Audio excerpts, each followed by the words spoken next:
தேவனுக்கு ஸ்தோத்திரம் உண்டாவதாக. வெளிச்சம்ங்கிறதான ஒரு தலைப்பிலே நான் பார்த்து கொண்டிருக்கிறோம். இன்றைக்கும் அதே தலைப்பை பார்க்க போகிறோம்.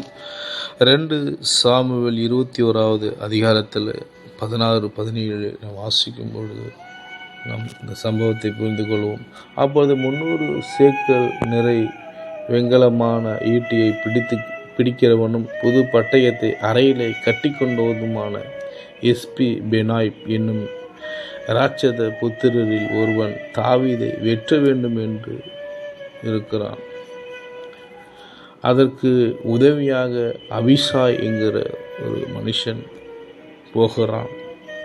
இங்கே தாவீதை பார்க்கும்போது விடாய்த்து போனான் என்று சொல்லப்படுகிறது. அது மங்கி எரிகிற விளக்காக இருக்கிறது. அதான் இங்கே வசனம் சொல்லுகிறது, செரியாவின் குமாரனாகிய அபிஷாய் ராஜாவுக்கு உதவியாக வந்து பெலிஸ்தேனை வெற்றி கொண்டு போட்டான் என்று சொல்லுகிறது. அங்கு தாவீது ராஜாவுக்கு உறுதுணையாக அபிஷாய் நின்று அந்த எதிரியை வீழ்த்தி விடுகிறான்.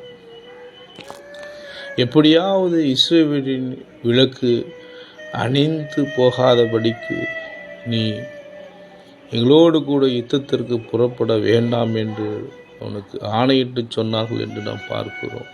இது வயதானவர், விடாய்த்து போயிருக்கு. அவனை எப்படியாவது அழித்து விட வேண்டும் என்று சொல்லி சத்துரு கங்கண கண்டி திரிந்து கொண்டாலும் அபிஷாயை போல நாம் அநேகர் எழும்ப வேண்டும்.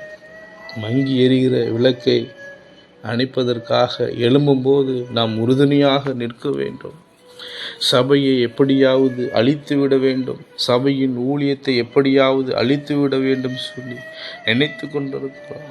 நீங்களும் நானும் அபிஷாயை போல செயல்பட வேண்டும். இந்த வெளிச்சம் நாங்கள் நடப்பதற்காக தேவன் வைத்திருக்கிறார் என்று சொல்லி தன்னோடு அநேகரை கூட்டி பெலிஸ்தேனை வெட்டி போட்டான் அபிஸ்தா. அந்த அபிஷாயை போல நாம் செயல்பட வேண்டும், இருக்க வேண்டும். அபிஷாயை போல அநேகர் எழும்ப வேண்டும். எப்படி விளக்காக உறுதுணையாக இருக்க வேண்டும். ஒரு மெழுகுவர்த்தி அநேக மெழுகுவர்த்தியை எரிய வைக்கிறது போல நாம் இருக்க வேண்டும். நெறிந்த நாளலை முறிக்காமலும் மங்கி எரிகிற திரையை அணைக்காமலும் இருக்கிற ஆண்டவர் நம்மோடு கூட இருக்கிறார். நம் வெளிச்சத்திலே நாம் நடக்க வேண்டும். விளக்கு அணையாதபடி நாம் எச்சரிக்கையாக இருக்க வேண்டும். கர்த்தருடைய பரிசுத்த நாமத்திற்கு மகிமை உண்டாவதாக. ஆமென். Praise the Lord.